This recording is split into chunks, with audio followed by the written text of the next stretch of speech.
Allahu Akbar, Allahu Akbar. Yang pertama sekali, tambahan nikmat. Siapa di antara kita yang tidak suka dengan tambahan nikmat? Karena tambahan nikmat. Assalamualaikum warahmatullahi wabarakatuh. Alhamdulillahi rabbil alamin. Alhamdulillahilladzi hadana li hadza wa ma kunna linahtadiya laula an hadana Allah. Allahumma salli wa sallim wa barik ala sayyidina wa habibina wa nabiyyina Muhammad bin Abdullah alladzi ba'athahu Allahu rahmatan lil alamin basyiran wa nadhiran wa da'iyan ila Allah bi'idhnihi wa sirajan munira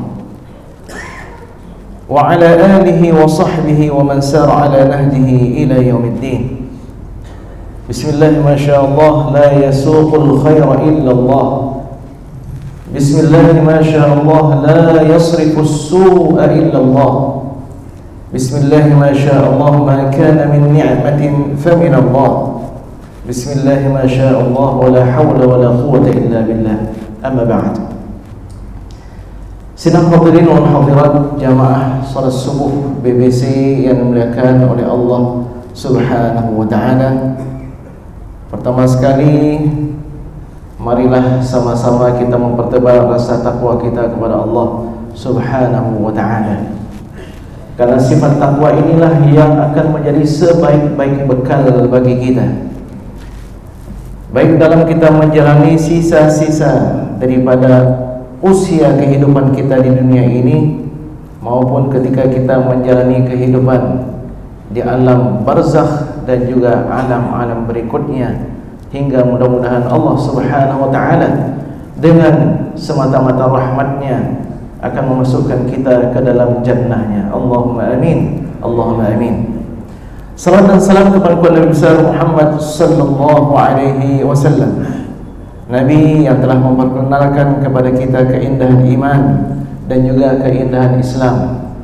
Nabi yang telah menunjukkan kepada kita semua jalan-jalan kebaikan yang akan menghantarkan kita kepada ridha Allah Subhanahu wa taala, yang akan menjadikan kita termasuk di antara sebab untuk mendapatkan rahmatnya, untuk mendapatkan jannahnya. Dan Nabi SAW juga yang telah menunjukkan kepada kita mana jalan-jalan yang bisa menjerumuskan seseorang kepada lembah neraka, kepada kemurkaan Allah Subhanahu wa taala, agar kita menghindarinya. Sidang hadirin wal hadirat jamaah salat subuh yang dimuliakan oleh Allah Subhanahu wa taala. Pertama sekali, izinkan saya untuk mengucapkan takrim dan ta'zim kepada orang-orang tua kami, guru-guru kami, wabil khusus pengurus BKM Masjid Al-Badar Kampung Kota Baru, juga Bapak Kecik, segenap unsur pengurus di kampung ini, jamaah sekalian di Masjid Al-Badar, dan juga para pengurus di BBC, yaitu Gerakan Safari Subuh yang terus berlanjut dari masa pertama sekali dibangunkan, pertama sekali didirikan, hingga saat ini menjadi pelopor kebaikan bagi grup-grup BBC berikutnya yang ada di berbagai kota dan kabupaten, walaupun mereka menggunakan nama-nama dengan beraneka ragamnya. Para pembina, penasihat, ketua, dan seterusnya, ucapan terima kasih saya kepada Bapak Haji Irwandi yang telah menghubungi saya beberapa waktu yang lalu untuk menyampaikan kegiatan mulia ini. Dan juga tadi ada sebelah kiri saya Bapak Haji Bustami, orang tua kami yang pernah menjadi PJ di Kota Langsa, yaitu kota kelahiran saya, dan saya lihat di sini juga ada beberapa orang jamaah dari Langsa, masya Allah. Bertemu di Langsa, bertemu di Banda Aceh, dan bertemu di mana-mana. Juga hadir bersama kita beberapa orang sahabat-sahabat saya, ada Ustaz Ifan dan yang lainnya. Mudah-mudahan kita senantiasa diberkahi oleh Allah Subhanahu wa taala. Amin ya rabbal alamin. Ustaz Haji Fakhruddin yang dimuliakan oleh Allah berhadir juga, dan lain-lainnya yang tidak mungkin saya sebutkan satu persatu. Sidang hadirin sekalian yang dimuliakan oleh Allah Subhanahu wa taala. Dalam beberapa menit ke depan izinkan saya untuk menyampaikan beberapa petuah, beberapa mau'izah yang bisa mengingatkan kita dan juga menjadi bahan bagi bapak-bapak dan ibu-ibu sekalian untuk kita saling mengingatkan. Ada kalanya saya mengingatkan bapak dan ibu sekalian, dan mungkin suatu saat kapanpun juga ada kesempatan bagi bapak dan ibu untuk memberikan nasihat bagi seorang hamba yang fakir ini. Bapak ibu sekalian, ketika kita membaca Al-Quran, di antara ayat-ayat Al-Quran itu ada 4 hal, 4 anugerah yang dijanjikan oleh Allah Subhanahu wa taala. 4 anugerah ini kebutuhan kita semuanya, tanpa terkecuali. Dan Allah menjanjikan 4 perkara ini, namun dengan syarat. Dengan syarat terpenuhi 4 perihal lainnya. Jadi ada 4 hal, jika kalian lakukan, wahai hamba-hambaku, maka kalian akan mendapatkan 4 perkara ini sebagai anugerah dariku. Yang pertama sekali, tambahan nikmat. Siapa di antara kita yang tidak suka dengan tambahan nikmat? Karena tambahan nikmat bermakna tambahan kebahagiaan, bermakna tambahan kesenangan. Ketika bapak dan ibu yang berada di unsur pejabat misalnya naik pangkat, ada tambahan yang diberikan, bagaimana senangnya. Walaupun terkadang tambahan itu hanya 1/10 atau 1/20 dari pokoknya, tapi atas nama tambahan semua kita senang. Jangankan surga, jangankan ahli surga, neraka pun minta tambahan. Ketika semua penghuni neraka sudah masuk semuanya, Allah Subhanahu wa taala bertanya kepada neraka, halim talati, sudah penuh engkau wahai neraka? Neraka menjawab, fahal min mazid, ada tambahan ya Rabb? Jadi semua kita diberikan anugerah oleh Allah nafsu. Yang nafsu ini positif kalau bisa kita kelola dengan sebaik-baiknya. Jadi ini yang pertama, kita mau mendapatkan tambahan nikmat, tambahan kesenangan, tambahan anugerah, maka yang harus kita lakukan adalah syukur. Yang kedua, saya baca secara singkat dulu Bapak sekalian, baru nanti kita akan rincikan satu persatu. Yang kedua, semua kita senang kalau seandainya diingat oleh orang. Saya diingat oleh Pak Haji Irwandi, Masya Allah, senang saya. Saya diingat oleh Bapak Haji Bustami, ya, senang saya. Bayangkan Bapak sekalian, kalau seandainya kita diingat oleh pencipta langit dan bumi, disebut-sebut nama kita, disebut nama kita, disebut nama ayah kita, disebut nama kakek kita, lengkap, bagaimana gembiranya kita. Tapi ada syaratnya. Apa syaratnya? Sering-seringlah sebut Allah, sering-seringlah ingat Allah, Allah akan mengingat kita. Yang ketiga, siapa di antara kita yang enggak punya hajat? Semua kita punya hajat, dan hajat kita berbeda-beda. Ada kalanya dalam sekedip mata ada terjadi perubahan hajat kita. Saat ini menjelang sarapan pagi, hajat kita mungkin, ya Allah, naberi lun sehat, bejet lun kanduri, ya, bisa makan dengan seenak-enaknya. Tapi ketika kita antrian, duduk antrian, atau mungkin ketika kita berdiri sedang antrian, apa yang kita harapkan? Apa hajat kita? hajat kita sekiranya ada kursi, sekiranya ada bayangan yang akan menaungi kita dari panasnya matahari. Hajat kita nggak habis-habis. Bagaimana caranya agar hajat kita terpenuhi? Minta sama Allah. Berdoalah kepada Allah, minta sama Allah, Allah akan beri. Kalau kita nggak minta bagaimana? Ya itu mungkin ada babnya yang lain. Tapi janji dari Allah, Allah akan memberi, memenuhi hajat-hajat kita kalau seandainya kita meminta kepada Allah Subhanahu wa ta'ala.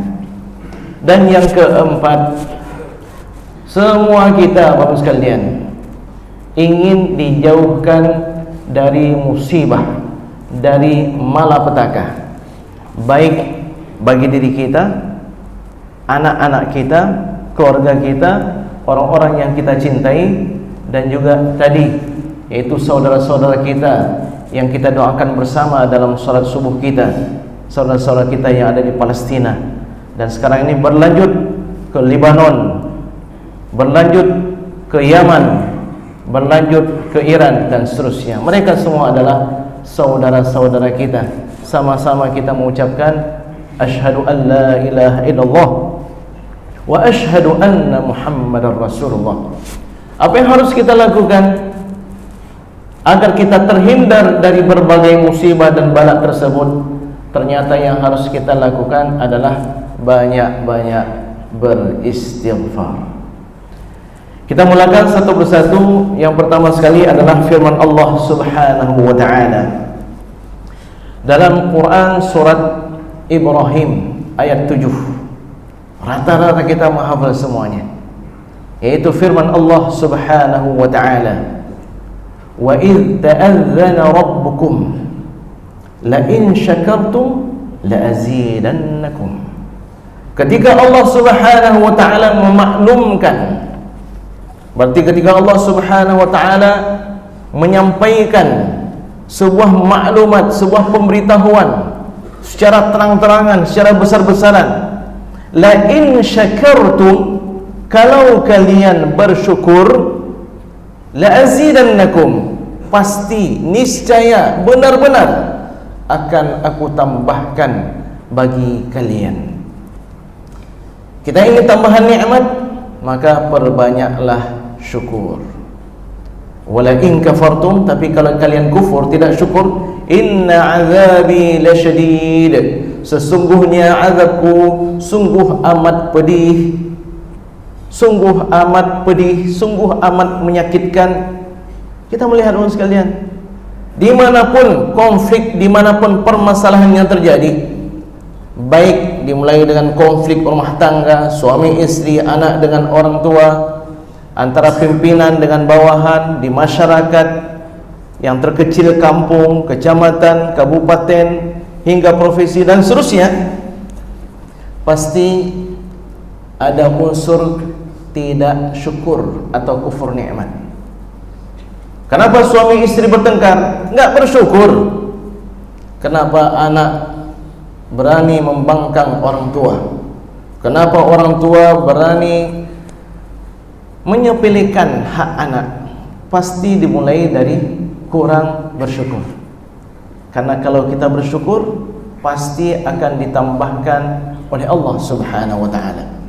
Sidang hadirin hadirat sekalian, wujud syukur ini beraneka ragam, tergantung nikmatnya. Syukur Allah anugerahkan kita akal. Wujud syukurnya apa? Menuntut ilmu, mempelajari ilmu, menghafal yang mungkin kita hafal, menghafal Al-Quran, surat-surat pendek dan seterusnya. Begitu juga ketika kita ingin mensyukuri nikmat punya keluarga, apa yang harus kita lakukan? Arahkan keluarga kita ke arah yang positif. Ada seseorang mengatakan begini, Ustaz, yang perlu kita perhatikan itu anak kita, Ustaz. Istri kita itu bukan urusan kita.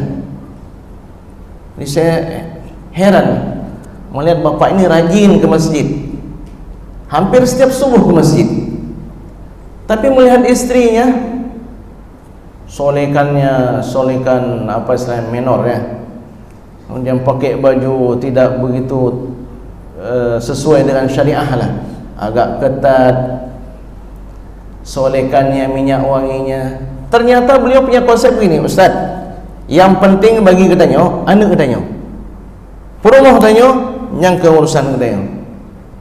Jadi urusan siapa? Urusan bapaknya, bapak istri kita.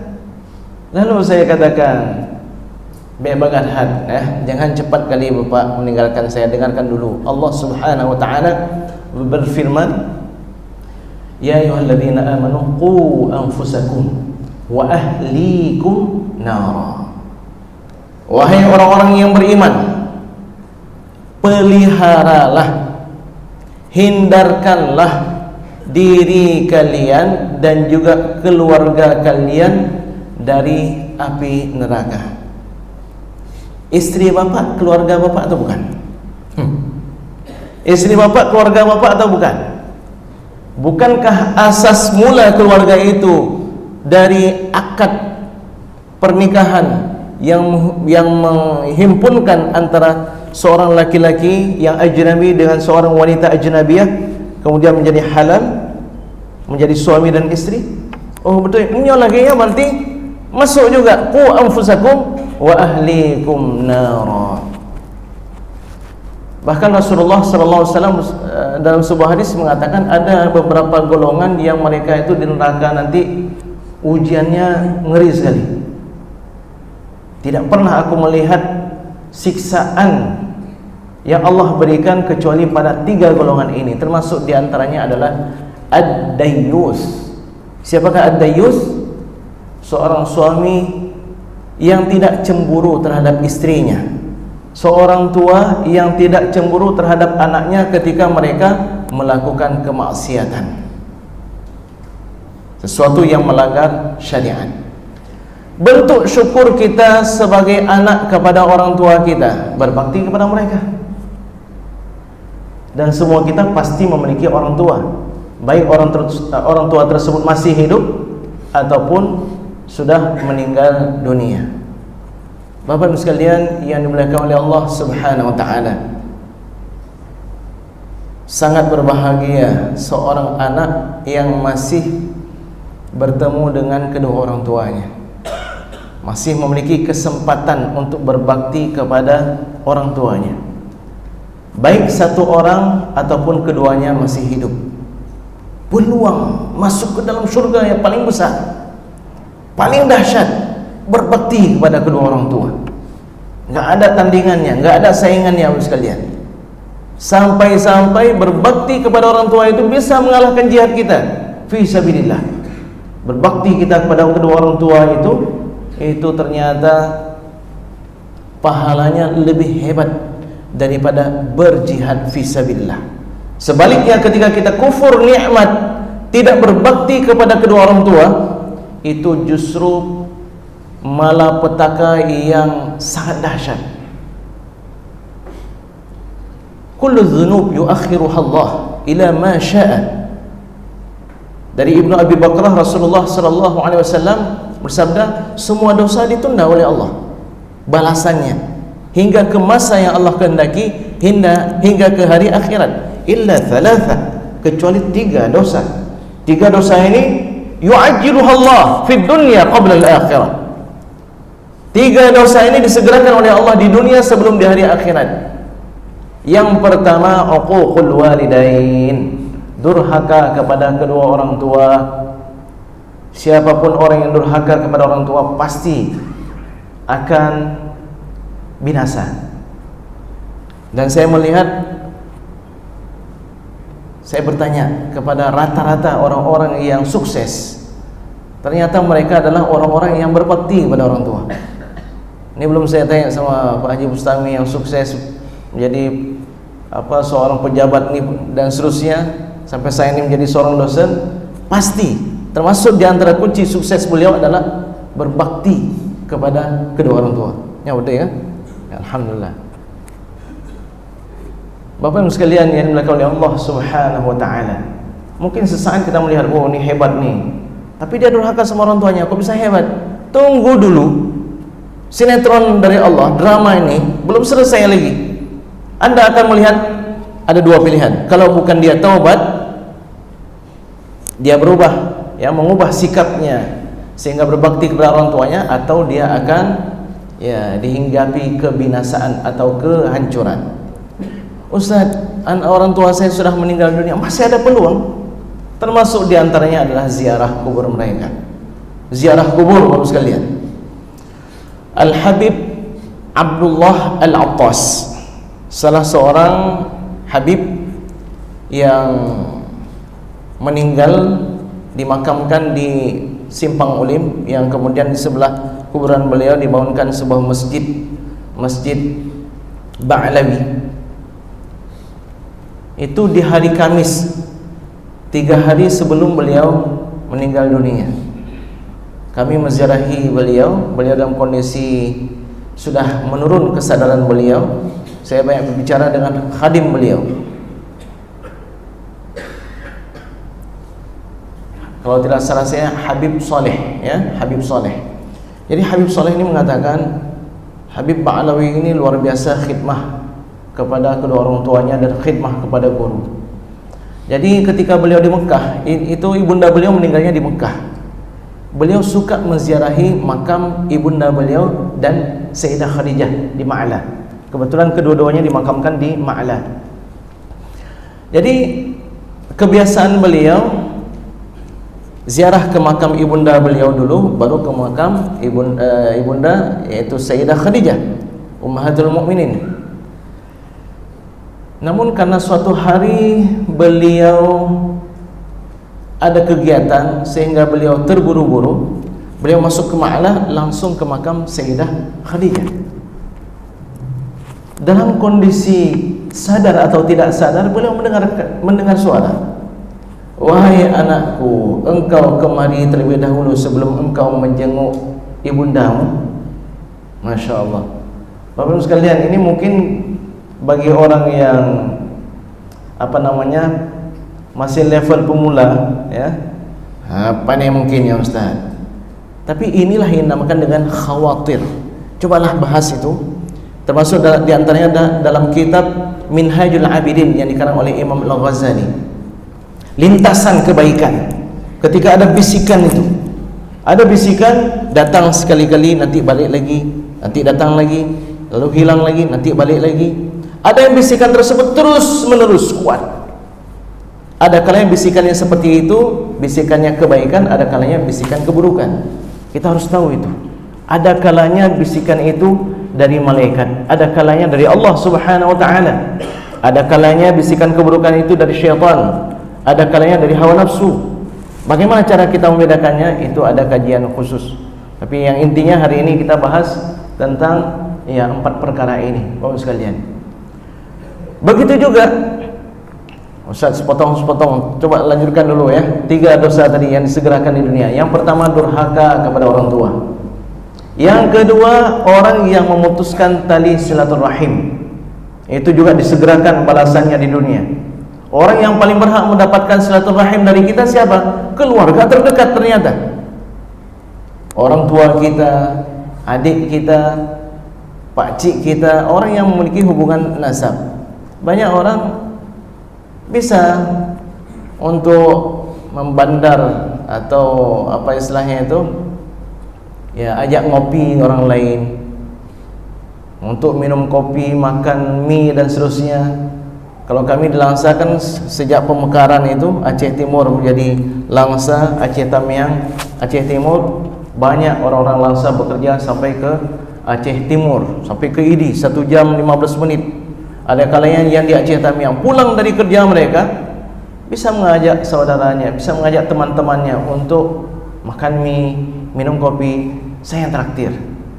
Tapi untuk adiknya, untuk keluarganya, untuk kakaknya, untuk abangnya, susah sekali untuk dia bandar.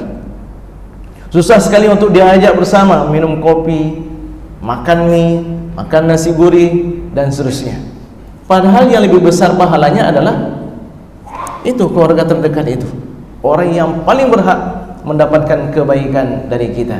Dan yang ketiga adalah al-baghyu, orang-orang yang melakukan kezaliman. Itu juga balasannya disegerakan di dunia sebelum di hari akhirat. Sidang hadirin wal hadirat Bapak sekalian yang dimuliakan oleh Allah Subhanahu wa taala. Termasuk di antara anugerah yang paling istimewa adalah ketika kita punya anak. Betapa banyak pasangan yang sudah lama menikah tapi tidak dikaruniakan anak, belum dikaruniakan anak oleh Allah Subhanahu wa taala. Apa idaman mereka? Ya Allah, anugerahkanlah kami anak. Rabbana Rabbi habli minas salihin, Rabbana hab lana min azwajina wa dhurriyyatina qurrata a'yun. Itu terus yang mereka doakan kepada Allah Subhanahu wa taala. Wahai kita semua yang memiliki anak, ada enggak kita syukuri nikmat anak tersebut? Apa yang harus kita lakukan, Ustaz, terhadap anak-anak kita sebagai wujud syukur atas nikmat ini? Arahkan mereka kepada pendidikan yang terbaik. Ajarkan Al-Quran kepada mereka. Tanamkan kepada mereka akhlak-akhlak Nabi sallallahu alaihi wasallam. Enggak apa-apa, Ustaz, saya biarkan anak saya enggak ke masjid salat subuh. Nanti insyaallah nanti mereka akan sadar sendiri. Enggak sadar di SD, di SMP, nanti kan mereka sadar, Ustaz. Enggak di SMP, nanti di SMA akan sadar. Anak bapak sudah SMA kok enggak diajak ke masjid, enggak ke masjid. Itulah, Ustaz, mungkin nanti ya waktu kuliah dia sadar. Ya memang husnuzan seperti ini bagus. Tapi kalau kita enggak melakukan apa-apa, ketahuilah Bapak sekalian, pendidikan kita terhadap anak-anak kita itu makin besar anak, permasalahannya makin rumit, makin besar, makin sulit. Ini saya melihat di sini orang tua banyak, masya Allah. Orang-orang dewasa banyak. Anak kecil ada beberapa orang. Yang menjadi masalah Bapak sekalian, di banyak kampung, banyak masjid, generasi remajanya itu, remajanya kosong, enggak hadir di masjid. Jadi ada putus rentetan ini, rentetan usia yang menghadiri masjid. Orang tua ada, orang dewasa ada. Anak-anak ada 1-2 orang. Yang remajanya ini, Bapak sekalian, yang remajanya ini yang sulit. Bapak dan Ibu sekalian punya anak, Bapak dan Ibu sekalian rajin ke masjid, anaknya kenapa enggak diajak? Wah, sudah capek kita bangunin, tapi enggak membangun. Sebenarnya membangunkan anak itu juga punya seni. Kita harus mampu meyakinkan anak. Mohon maaf ini, ahli-ahli pendidikan di sini banyak. Tapi yang menjadi pertanyaan kita, kenapa ketika terjadi kebakaran di rumah, kita mampu meyakinkan anak kita untuk bangun? Nak kebedah nak, nak kebedah, apui kau beraya, bangun sang anak. Mana bu? Bangun nak, ke masjid. Ke masjid, itu dah kebakaran. Mana kebakaran? Enggak kamu rasakan? Enggak kamu enggak tahu bahwasanya ada api neraka yang sangat besar? Kalau kamu enggak ke masjid, bukan hanya kamu dibakar, tapi ibu dan bapak juga dibakar. Ya maksudnya, kalau seandainya kita mampu meyakinkan sang anak, pasti sang anak akan ke masjid, akan ikut serta bersama kita menghadiri sholat subuh dan sholat-sholat yang lainnya. Kita semua yakin, kalau seseorang sudah mudah melaksanakan sholat subuh berjamaah, maka sholat yang lain juga akan lebih mudah. Termasuk di antara nikmat yang sangat luar biasa Bapak sekalian adalah memiliki sahabat-sahabat, memiliki saudara-saudara yang kita sebenarnya tidak ada ikatan nasab, tidak ada ikatan sesuatu, hanya karena kita mencintai dia lillahi ta'ala.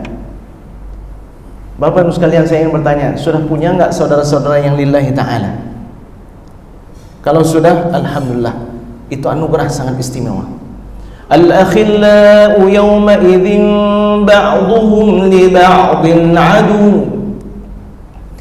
Orang-orang yang bersahabat karib, orang-orang yang akrab ketika di dunia, pada hari kiamat mereka akan saling bermusuh-musuhan. Illal muttaqin, kecuali orang-orang yang bertakwa kepada Allah.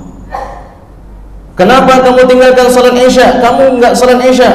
ya Rabb, saya enggak salat Isya gara-gara si fulan. Kenapa? Habis salat maghrib dia ajak saya ke kafe. Begitu sampai di kafe, terdengarlah suara azan Isya. Yuk bro, kita salat Isya.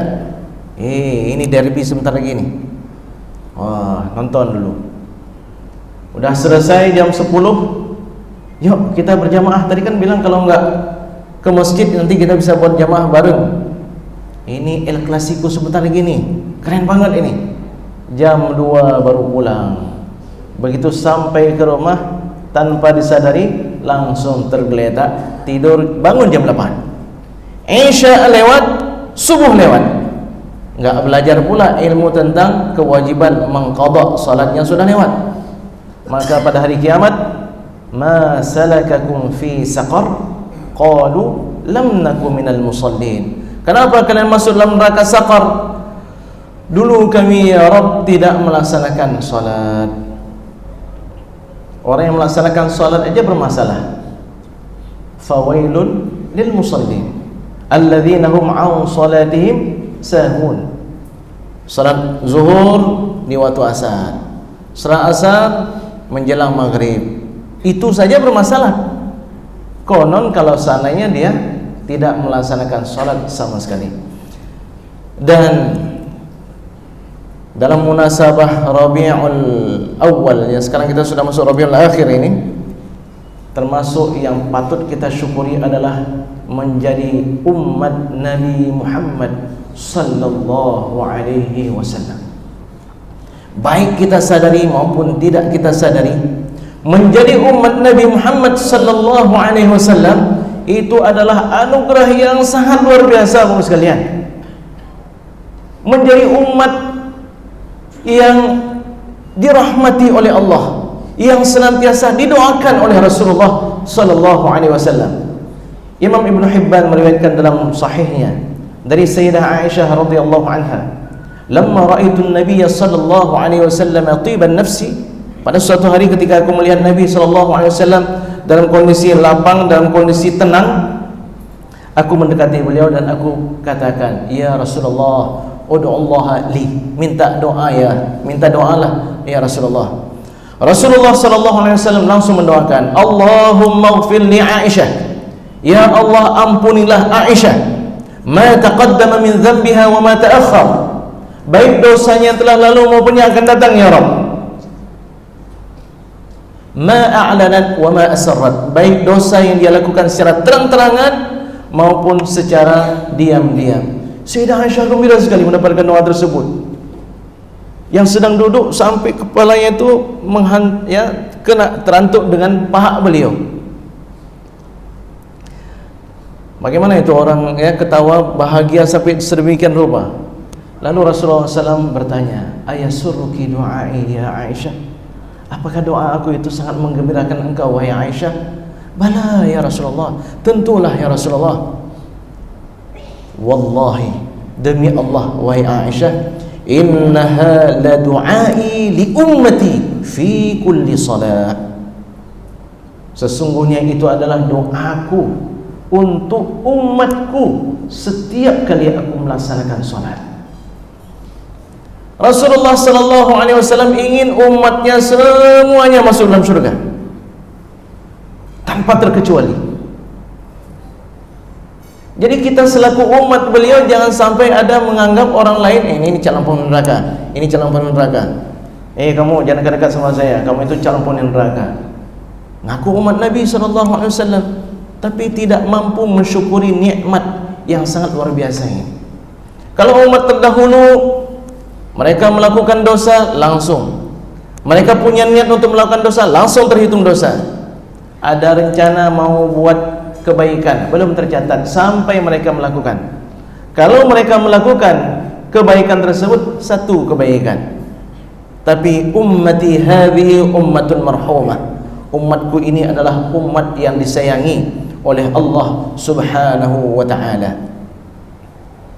Umat yang baru aja ada niat ingin melakukan kebaikan, disebutkan Palestina, disebutkan bahwasanya masyarakat Palestina membutuhkan makanan. Ya Allah, nyauronyo munyo sandaihna rezeki Pak usaha loan, saya akan memberikan sumbangan untuk masyarakat Palestina. Baru ada niat, tercatat satu kebaikan. Dan kalau seandainya niat kebaikan tersebut dia laksanakan, dilipat gandakan oleh Allah Subhanahu wa taala 2 kali, 10 kali, 100 kali, 700 kali, hingga bilangan yang tiada terhingga. Umat terdahulu ini agar kita bersyukur terhadap nikmat Allah Subhanahu wa taala, sedang memakai pakaian yang bagus, jubah, jas dan seterusnya. Tiba-tiba ada kotoran cicak hinggap di baju mereka. Apa yang harus mereka lakukan untuk membersihkannya? Potong, buang.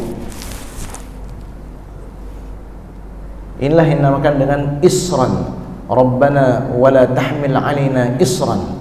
Ya Allah, jangan bebankan kepada kami isran. Apa itu isran? Beban-beban syariat yang berat. Dahulu umat terdahulu itu tidak bisa melakukan ibadah, melakukan salat kalau enggak menjumpai masjid. Harus ketemu dengan tempat ibadah baru mereka bisa melakukan ibadah tersebut. Kalau air mati, maka mereka tunda hingga mereka mendapatkan air. Tidak ada istilahnya tayamum. Begitu besar anugerah menjadi umat Nabi Muhammad sallallahu alaihi wasallam, sehingga Nabi sallallahu alaihi wasallam memerintahkan kita untuk menjaga kehormatan umat Nabi. Hadis riwayat Imam Muslim dalam sahih beliau, "Idza qala ahadukum an-nasu halaku." Kalau ada di antara kalian yang mengatakan orang-orang sudah rusak. Bagaimana kampung Lambaru, kampung baru, kota baru. Oh, hana betul Ustaz. Anak muda ka rusak. Idza qala ahadukum an-nasu halaku fahuwa ahlakum. Dialah yang paling rusak. Dalam riwayat yang lain ada juga ulama yang membaca fahuwa bukan ahlakuhum, fahuwa ahlakahum. Dialah yang merusak mereka. Tak boleh kita katakan kiban bangsa Aceh kapalonyo. Kalau kita lihat di sana di sini udah rusak semuanya.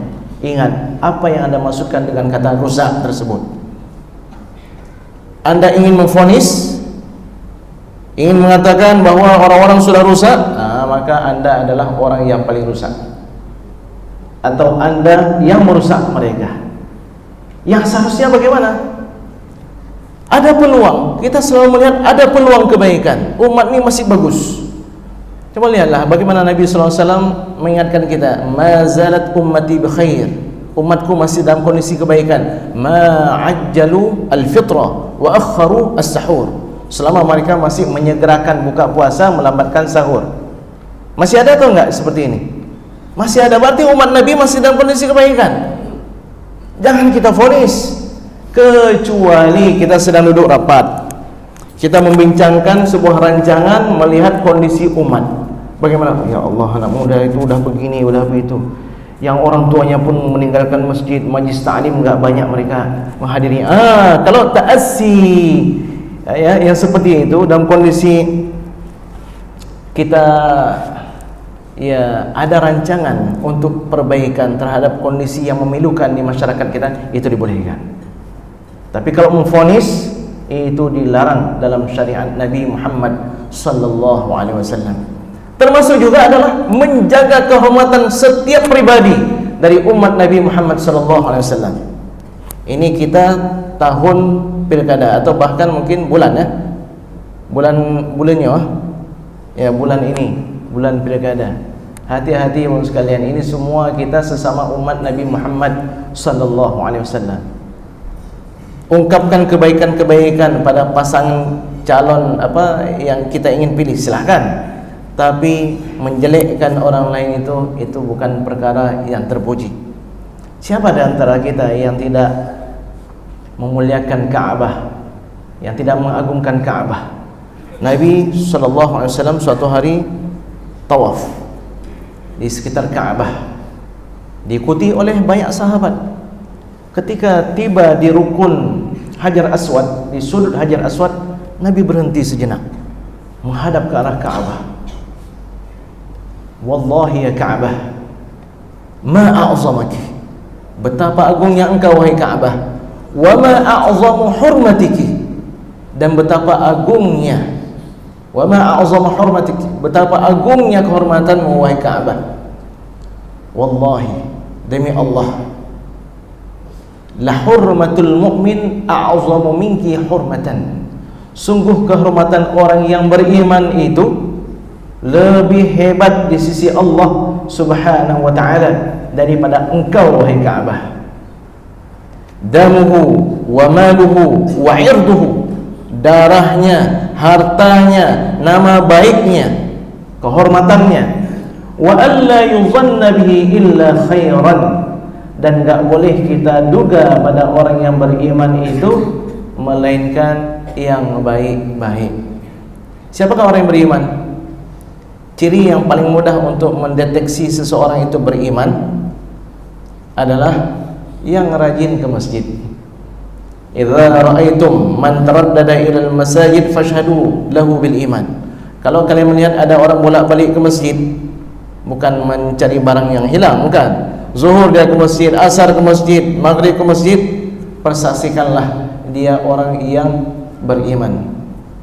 Termasuk juga adalah orang yang hadir di salat subuh berjamaah.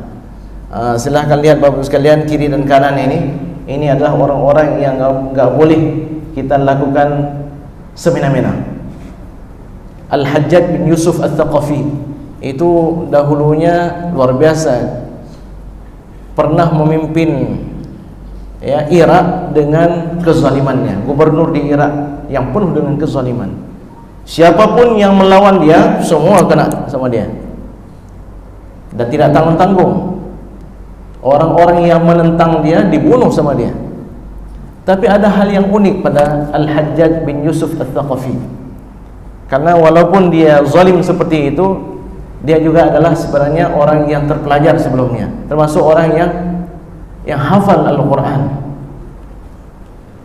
Jadi Al-Hajjaj jika ingin menghukum seseorang, dia akan tanyakan, kamu tadi ada salat subuh berjamaah? Kamu tadi ada salat subuh berjamaah? Kalau dijawabnya ada, langsung Al-Hajjaj menjauhkan orang tersebut, pergi kamu. Kenapa? Karena dia teringat dengan hadis Nabi SAW, man shallal fajra fi jamaah fahuwa fi zimmatillah. Siapa yang salat subuh berjamaah, dia itu dalam jaminan dan tanggungan Allah. Jangan ada di antara kalian yang dituntut oleh Allah Subhanahu wa ta'ala karena sebab merusak atau mengganggu orang-orang yang sedang dalam tanggungan dan jaminan Allah Subhanahu wa ta'ala. Jadi inti daripada mau'izah subuh ini, Bapak sekalian, marilah kita memperbanyak syukur kepada Allah Subhanahu wa ta'ala. Marilah kita banyak-banyak mengenang nikmat-nikmat yang Allah berikan. Ketika kita dalam kondisi sempit, dalam kondisi gundah gulana, cobalah kenang, sebenarnya nikmat yang Allah berikan banyak atau enggak? Karena penyakit akhir zaman ini termasuk diantaranya adalah tidak pandai bersyukur. Oke, kalau hidup sendiri mampu dia bersyukur. Masalahnya dia enggak tahan melihat orang sebelah kanan sebelah kirinya mendapatkan anugerah yang baru. Ada juga orang demikian. Saya bersyukur, saya bahagia. Kagak belum tahu baru bro. Ya? Oh my ya Allah, kagak apa Innova, kagak Alphard no. Kibang minta pengnya. Sepanjang malam berfikir terus, sehingga akhirnya besok dicek kolesterol sudah naik, asam urat pun menjadi-jadi, tensi darah luar biasa tingginya. Jadi apa menjadi masalah? Rupanya kurang bersyukur. Bapak sekalian, semua yang ada nikmat yang Allah berikan di atas muka bumi ini sebenarnya itu terlalu kecil dibandingkan dengan yang Allah berikan kepada kita. Hanya saja kita mungkin kurang cerdas menikmati atau memahami nikmat yang Allah berikan. Ini sebagai contoh, Bapak mau diberikan Alphard mana keluaran terbaru yang 2M. Oh maulah Ustaz, tapi sebelah mata Bapak diambil, sebelah mata Bapak diambil. Oh itu nggak bisa Ustaz. Jadi sebenarnya penglihatan itu bagaimana? Ternyata sebelah mata itu lebih berharga daripada Alphard yang 2 miliar.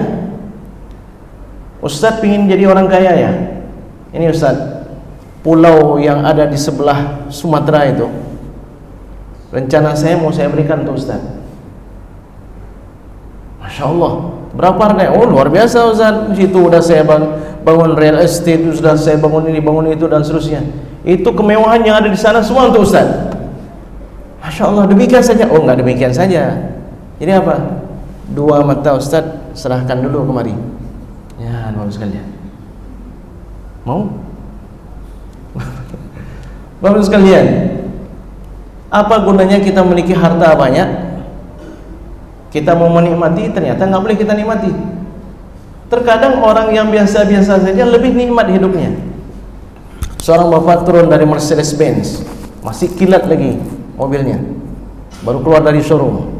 Turun dari Mercedes Benz di depan restoran dengan jasnya, dengan dasinya yang berkilau, yang silau mata kita memandang dasinya itu. Masuk ke dalam restoran, duduk dia, langsung datang pelayan. Pak, makan apa Pak? Nasi sikit aja, jangan banyak. Rendang, oh rendang jangan, kolesterol. Kuah beli, aduh asam urat saya. Makan, oh saya bermasalah itu, ada tensi darah saya tinggi. Jadi akhirnya apa? Nasi sedikit, tempe sepotong, sama sayur bening. Rupanya di depan restoran itu turun tukang becak. Tukang becak dengan anduknya itu masuk ke restoran. Tolong bungkus satu untuk saya. Pakai apa? Pakai semuanya. Pakai rendang ya. Taruh bumbu rendang banyak. Taruh kuah plik, taruh asam pudu ya, semua taruh. Oh, dibungkus. Lalu dia duduk di becaknya. Kebetulan arah depan becak itu menghadap ke restoran. Yang abang becak itu makan berkeringat-keringat dia. Masya Allah. Duduk kakinya dilipat lagi. Meruh-ruh, siaga cok anduk sampuh. Bapak yang kayanya luar biasa makan, ya Allah, mengakunya beradu, lebih menikmati dia daripada saya.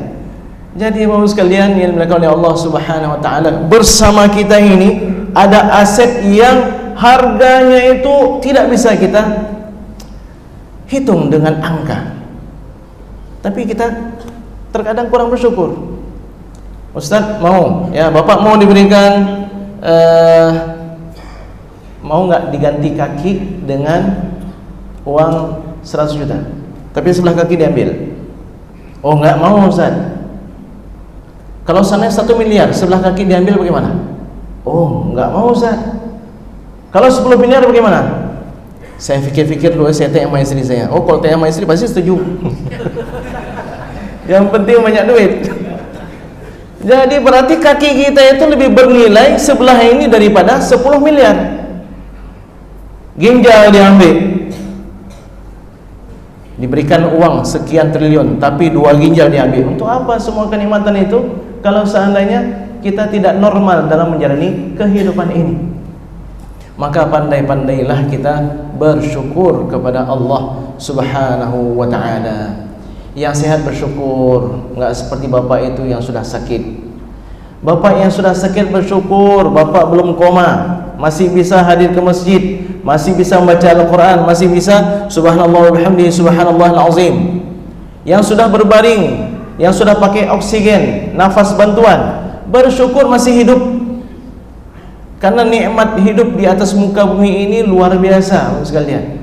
Peluang bagi kita untuk mencapai surga yang paling tinggi. Maka kembali lagi, marilah kita mempertebal rasa syukur kita kepada Allah Subhanahu wa ta'ala. Hitung-hitung nikmat kita. Ini nikmat atau bukan ini? Anak nikmat, punya istri nikmat, punya sahabat yang kita kenal nikmat, punya ini, punya itu, semuanya adalah nikmat. Akhirnya bagaimana? Ya Rabb, saya malu ya Rabb. Malu saya sama engkau ya Rabb. Engkau terus berikan nikmat kepadaku, nikmat engkau turunkan kepadaku, sedangkan dosaku naik kepadamu. Maka istighfar yang luar biasa yang dikenal dengan sayyidnya istighfar itu yang mana? Iya, yang ada pengakuan terhadap kekurangan kita, pengakuan terhadap nikmat yang Allah berikan. Allahumma anta rabbi la ilaha illa anta khalaqtani wa ana 'abduka wa ana 'ala 'ahdika wa wa'dika mastata'tu a'udzu bika min syarri ma sana'tu abu'u laka bi ni'matika 'alayya wa abu'u bi dhanbi faghfir li fa innahu la yaghfiru dzunuba illa anta. Baca satu kali di waktu pagi ini. Kalau kita meninggal di hari itu, meninggal kita syahid. Masya Allah. Kalau seandainya kita baca sekali saja di petang hari Said istighfar ini, meninggal kita di malam itu, maka meninggal kita juga dalam kondisi syahid. Mudah-mudahan Allah Subhanahu wa taala terus membimbing kita ke arah yang terbaik. Mohon maaf sekalian, tanpa terasa melihat waktu sudah luar biasa, jam 7:15. Mudah-mudahan Allah Subhanahu wa taala membimbing kita ke arah yang terbaik, yang Allah ridai, yang menjadikan kita bahagia dunia dan akhirat, yang menjadikan kita sebagai umat Nabi Muhammad sallallahu alaihi wasallam yang beruntung. Jangan sampai kita mengaku umat Nabi Muhammad, tapi ketika bertemu dengan Nabi Muhammad, engkau tidak masuk dalam umatku, engkau suka mengkritik umatku, suka menjelek-jelekkan umatku. Wallahu a'lam wa a'lam. Jazakumullahu khairan. Wassalamualaikum warahmatullahi wabarakatuh. Alhamdulillahirabbil alamin hamdan yuwafi ni'amahu wa yukafi'u mazidah. Ya Rabbana lakal hamdu kama yanbaghi li jalali wajhikal karim wa 'azimi sultanik. Allahumma salli ala sayyidina Muhammad wa ala alihi wa sahbihi ajma'in. اللهم أعنا على ذكرك وشكرك وحسن عبادتك. ربنا اغفر لنا ذنوبنا ولوالدينا وارحمهم كما ربونا صغارا ولجميع